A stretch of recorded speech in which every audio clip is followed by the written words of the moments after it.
Greetings. My name is Allison Dean, and I'm going to be reading Chapter 30 of Anne's House of Dreams from my 1918 Constable and Company edition. But before we start, I'll introduce you to my reading companions. We have Rufus. He's from St. Andrews, Scotland. And Hamish the sheep from Oban, Scotland. Cuddles, my oldest bear. Alistair from Glasgow. Rascal, given to me when I was lead chaplain at Colchester Hospital, and Fletcher, the literacy bear from Ottawa, Ontario. So I invite you to sit back and enjoy as I read Chapter 33, Leslie Decides. A sudden outbreak of a virulent type of influenza at the Glen and down at the fishing village kept Gilbert so busy for the next fortnight that he had no time to pay the promised visit to Captain Jim. Anne hoped against hope that he had abandoned the idea about Dick Moore, and resolving to let sleeping dogs lie, she said no more about the subject. But she thought of it incessantly. "I wonder if it would be right for me to tell him that Leslie cares for Owen," she thought. He would never let her suspect that he knew, so her pride would not suffer, and it might convince him that he should let Dick Moore alone. Shall I? Shall I? No, after all, I cannot. A promise is sacred, and I've no right to betray Leslie's secret. But oh, I never felt so worried over anything in my life as I do over this. It's spoiling the spring. It's spoiling everything. One evening, Gilbert abruptly proposed that they go down and see Captain Jim. With a sinking heart, Anne agreed, and they set forth. 2 weeks of kind sunshine had wrought a miracle in the bleak landscape over which Gilbert's crow had flown. The hills and fields were dry and brown and warm, ready to break into bud and blossom. The harbor was laughter-shaken again. The long harbor road was like a gleaming red ribbon. Down on the dunes, a crowd of boys who were out smelt fishing were burning the thick, dry, sandhill grass of the preceding summer. The flames swept over the dunes rosily, flinging their cardinal banners against the dark gulf beyond, and illuminating the channel and the fishing village. It was a picturesque scene which would at other times have delighted Anne's eyes. But she was not enjoying this walk. Neither was Gilbert. Their usual good comradeship and Josephian community of taste and viewpoint were sadly lacking. Anne's disapproval of the whole project showed itself in the haughty uplift of her head and the studied politeness of her remarks. Gilbert's mouth was set in all the blithe obstinacy, but his eyes were troubled.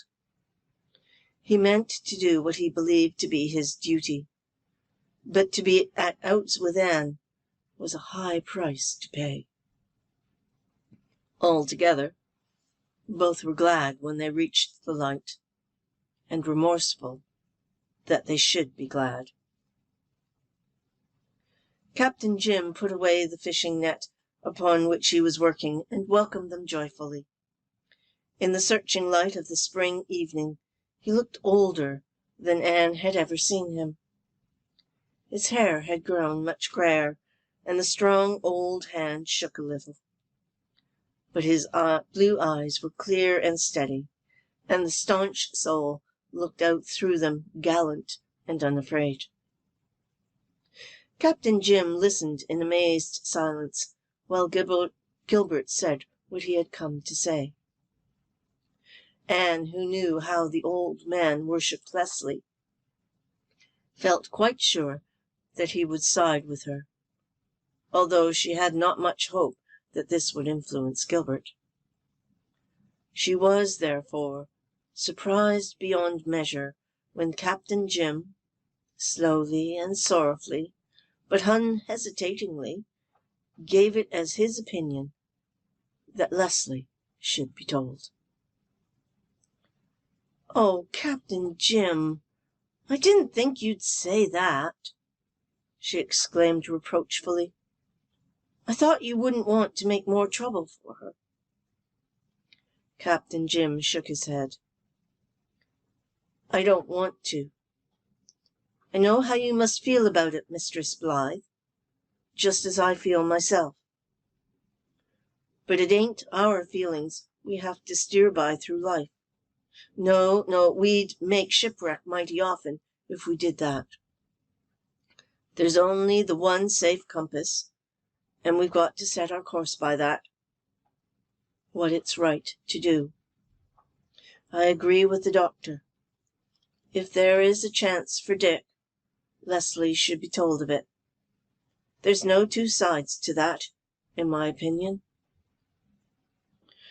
"Well," said Anne, giving up in despair, "wait until Miss Cornelia gets after you two men." "Cornelia'll rake us, fore and aft, no doubt," assented Captain Jim. "You women are lovely critters, Miss Blythe, but you're just a mite illogical.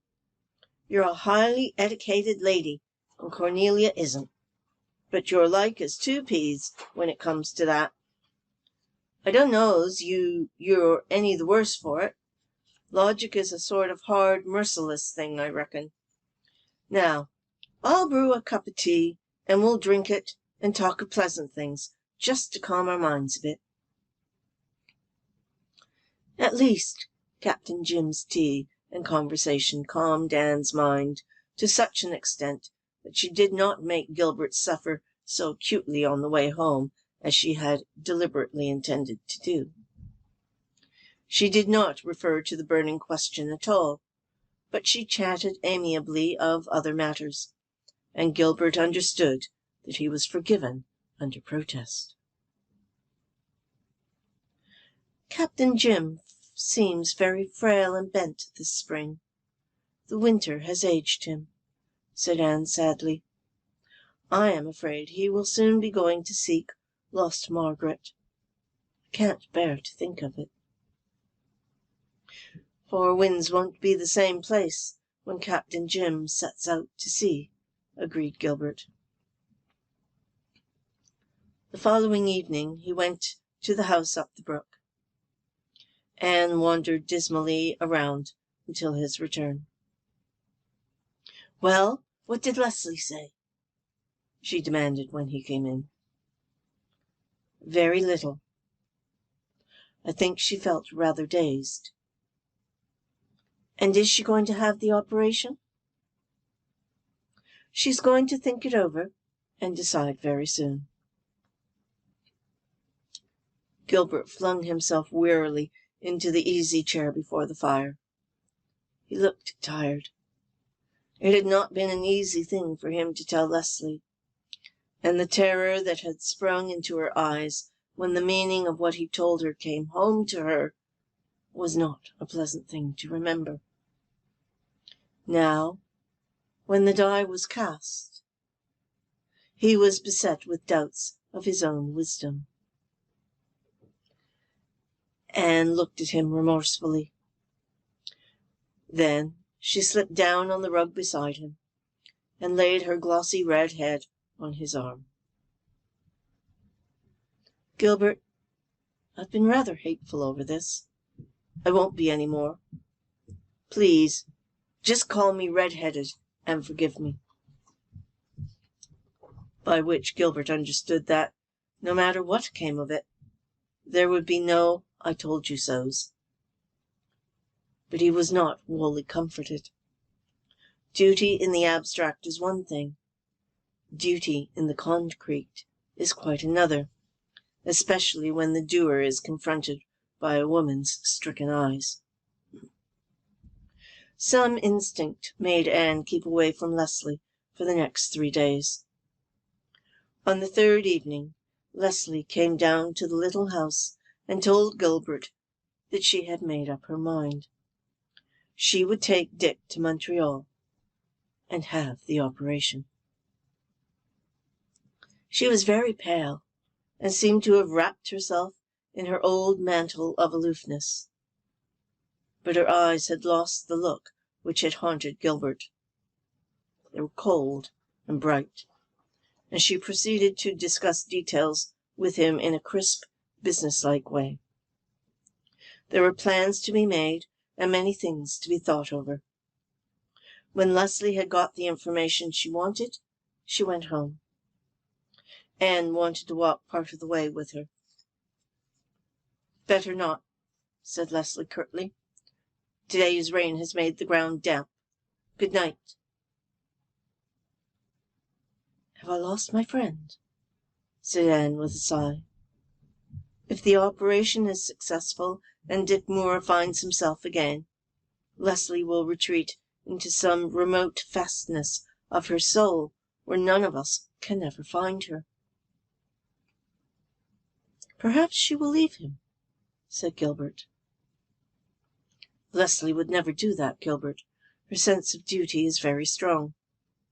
She told me once that her grandmother West always impressed upon her the fact that when she assumed any responsibility, she must never shirk it, no matter what the consequences might be. That is one of her cardinal rules. I suppose it's very old-fashioned." "Don't be bitter, Anne girl. You know you don't think it old-fashioned. You know you have the very same idea of the sacredness of assumed responsibilities yourself. And you are right. Shirking responsibilities is the curse of our modern life, the secret of all the unrest and discontent that is seething in the world." "Thus saith the preacher," mocked Anne. But under the mockery she felt he was right, and she was very sick at heart for Leslie. A week later, Miss Cornelia descended like an avalanche upon the little house. Gilbert was away, and Anne was compelled to bear the shock of the impact alone. Miss Cornelia hardly waited to get her hat off before she began.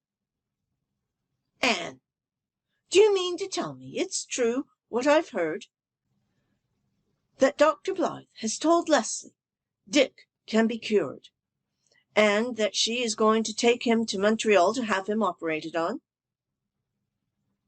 "Yes, it is quite true, Miss Cornelia," said Anne bravely. "Well, it's inhuman cruelty, that's what it is," said Miss Cornelia, violently agitated. "I did think Dr. Blythe was a decent man. I didn't think he could have been guilty of this." "Dr. Blythe thought it was his duty to tell Leslie that there was a chance for Dick," said Anne with spirit. "And," she added, loyalty to Gilbert getting the better of her, "I agree with him." "Oh, no, you don't, dearie," said Miss Cornelia. "No person with any bowels of compassion could." "Captain Jim does." "Don't quote that old ninny to me," cried Miss Cornelia. "And I don't care who agrees with him. Think what it means to that poor, haunted, harried girl." "We do think of it. But Gilbert believes that a doctor should put the welfare of a patient's mind and body before all other considerations." "That's just like a man. But I expected better things of you, Anne," said Miss Cornelia, more in sorrow than in wrath. Then she proceeded to bombard Anne with exactly the same arguments with which the latter had attacked Gilbert, and Anne valiantly defended her husband with the weapons he had used for his own protection. Long was the fray, but Miss Cornelia made an end at last. "It's an iniquitous shame," she declared, almost in tears. "That's just what it is, an iniquitous shame. Poor Leslie." "Don't you think Dick should be considered a little, too?" pleaded Anne. Dick? Dick Moore? He's happy enough. He's a better behaved and more reputable member of society now than he ever was before. Why, he was a drunkard, and perhaps worse. Are you going to set him loose again to roar and to devour? He may reform, said poor Anne, beset by foe without and traitor within. Reform your grandmother, retorted Miss Cornelia. Dick Moore got the injuries that left him, as he is, in a drunken brawl. He deserves his fate. It was sent on him for a punishment. I don't believe the doctor has any business to tamper with the visitations of God. Nobody knows how Dick was hurt, Miss Cornelia. It may not have been a drunken brawl at all. He may have been waylaid and robbed. Pigs may whistle, but they've poor mouths for it, said Miss Cornelia. Well, the gist of what you tell me is that the thing is settled, and there is no use in talking. If that's so, I'll hold my tongue. I don't propose to wear my teeth out gnawing files. When a thing has to be, I give in to it. But I like to make mighty sure first that it has to be. Now, I'll devote my energies to comforting and sustaining Leslie. And after all, added Miss Cornelia, brightening up hopefully, perhaps nothing can be done for Dick. Here ends Leslie Decides. I hope you've enjoyed it.